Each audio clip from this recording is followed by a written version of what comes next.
This is Ultrabook News with the Lenovo Thinkpad X1 Carbon. My name's Chippy. I'm just going to take you around this device. I've spent a week reviewing it. The full review is up on ultrabooknews.com, but in this video let me just give you a summary, round and about, inside and out, the Lenovo Thinkpad X1 Carbon.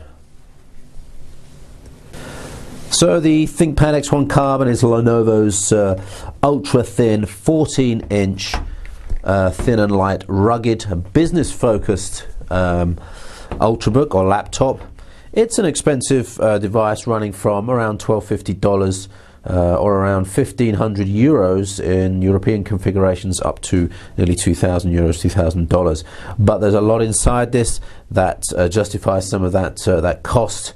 And those of you that know the Thinkpad brand know it's built around rugged, long-lasting, good quality, highly productive components, and we can say straight away that this definitely has some really high-end components in it. Just give you some idea of the spec. This is actually a Core i5 model, 1.8 gigahertz. It's the V Pro enabled Core i5 inside here. We've got 8 gigs of RAM. We've got 256 gigs worth of SSD.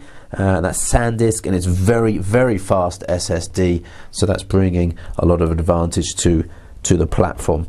Apart from that, the weight is 1.37 kilograms, which for a 14-inch device is actually very, very light.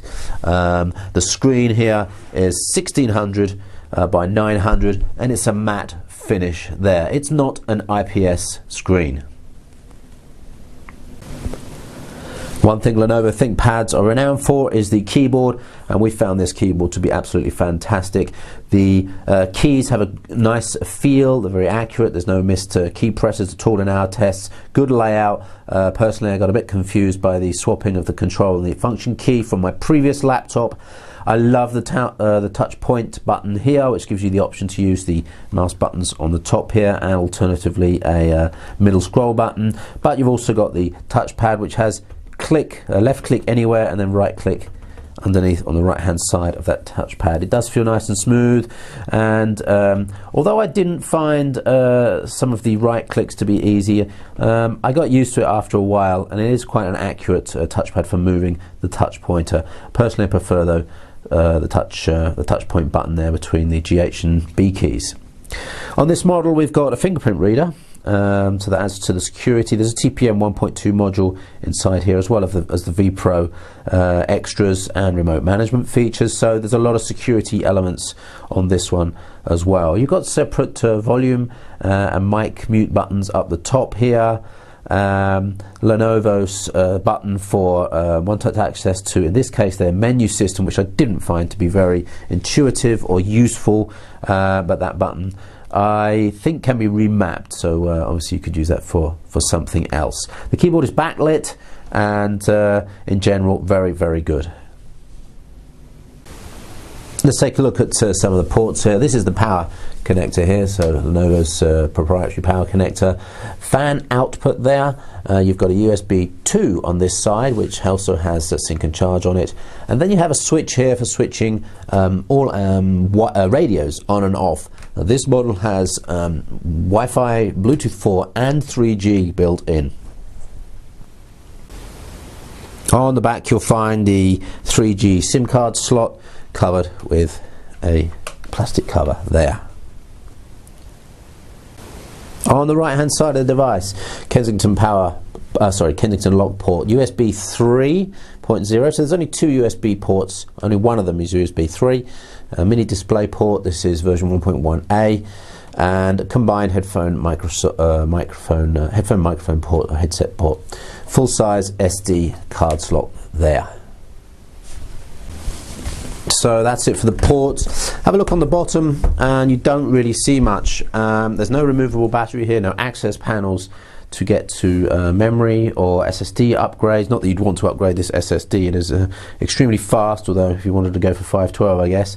There are screws around the base, so one assumes you can get access to stuff inside by breaking the seal.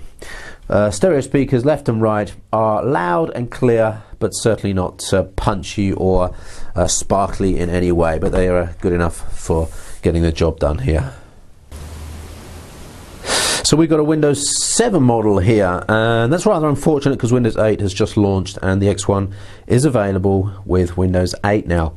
I found the Windows 7 build to be a little bit on the heavyweight side, considering the amount of applications that Lenovo have built into the device, and a lot of them are good, a lot of them are essential. For example, the software for the Fingerprint Reader, the extra buttons, the mouse pad, etc. But on boot I found over 100 processors running in the background, which for a Windows 7 system is a little bit excessive for an out-of-the-box unit. There's also some Lenovo overlay software and a couple of trialware packages for things like antivirus, etc. Having cleaned some of that up, it felt psychologically a bit cleaner, but still, when we tested battery life, we saw that this wasn't idling down anything like some of the idle drain we get on other Ultrabooks, cleaner Ultrabooks. This one, in its sort of quiescent, quiet state, was a little bit more than we expected in terms of power drain, which is, is always there in the background and always affects power consumption in any scenario you're using the device. On the screen then, it's 1600 by 900, and brightness is reasonable to good. Contrast is okay. This is a matte screen, so of course you lose some of the punch associated with glossy screens that don't have that matte effect on them. Some users, some owners complain about being able to see the lines between the pixels on here. It's possible. Let me just get close up to this device to see if we can actually see some of those lines on it. Well, I really don't think you're going to actually be able to see the lines. You're probably going to see more of a moire pattern than any evidence of the lines on this video, and I personally find it very difficult to distinguish the lines that people have been talking about. Having said that, on close inspection, yes, you can see the lines, and yes, it's worse than some other 1600 by 900 screens that I've seen, or let's just say that I have here and can do a direct comparison with. Another nice feature here is that you've got dual array mics, so that's noise cancelling microphones. Actually, I think they're beam mics as well, so you get the best of array and beam mics for good video conferencing. I haven't tested the web camera, but it's said to be good for low light performance, and I think it's a 720p camera.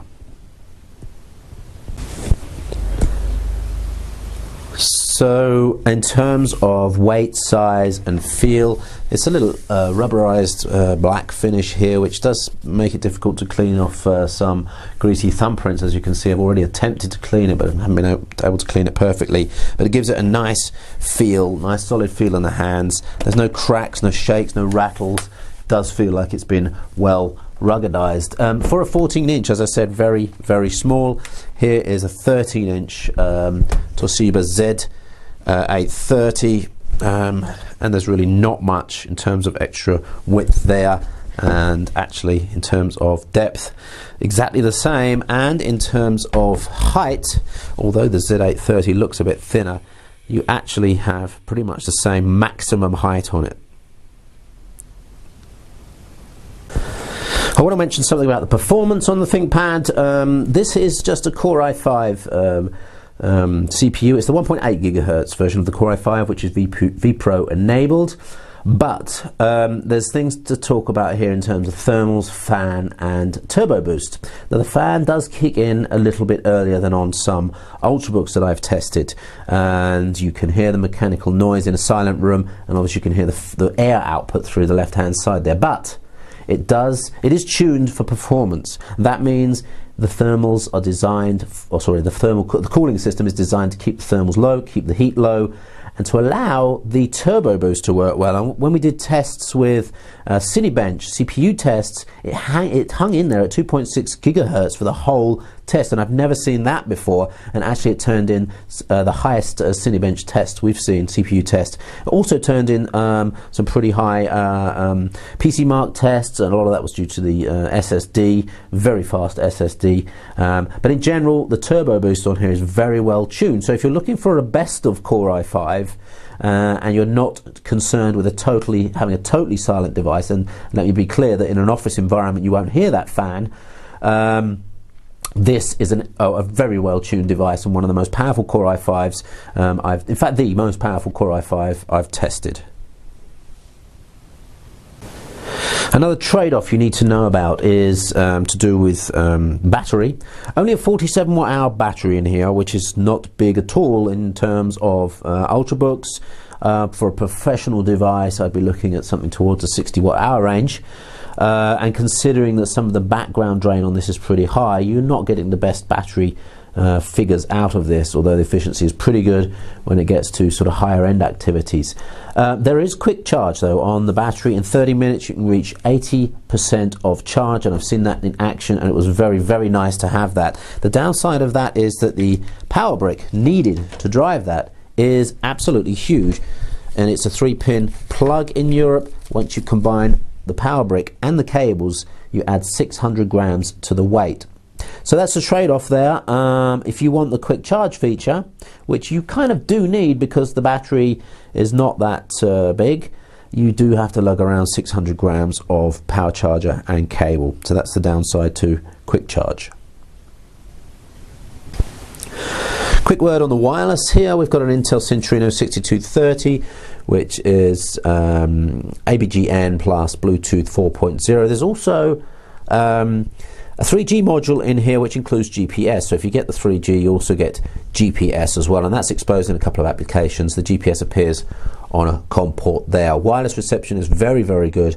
3G reception also very, very good. So the antennas in here seem to have been designed pretty well. That's it then for the wireless. I haven't tested Bluetooth on this. So to summarize then, I think it's all about target customer here, and this is obviously a business focused Ultrabook. Having said that, it is a powerful Ultrabook, so anyone looking for the highest possible performance out of a Core i5 or a Core i7, I think that the Lenovo have done a great job of thermals and designing the turbo boost limits on this very well. So it could be that the $1,200 model, which is basic Core i5 with a 128 gig SSD, no vPro, could actually be one of the fastest, most rugged Ultrabooks on the market. And in that respect, 1,200 euros. In fact, there's an offer right now, 1,120 euros, I believe, on the Lenovo site. Makes it extremely good value, and I definitely recommend people to look at this. It's a good, productive device, rugged, great performance, good screen. Up at the high end, you've also got all those security options as well. So for people looking at solutions for IT departments, highly secure solutions, definitely Lenovo have got the options available there.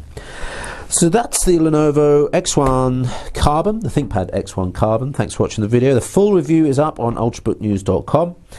And my name's Chippy. Thanks for watching. Don't forget to like the video and join us again on ultrabooknews.com soon.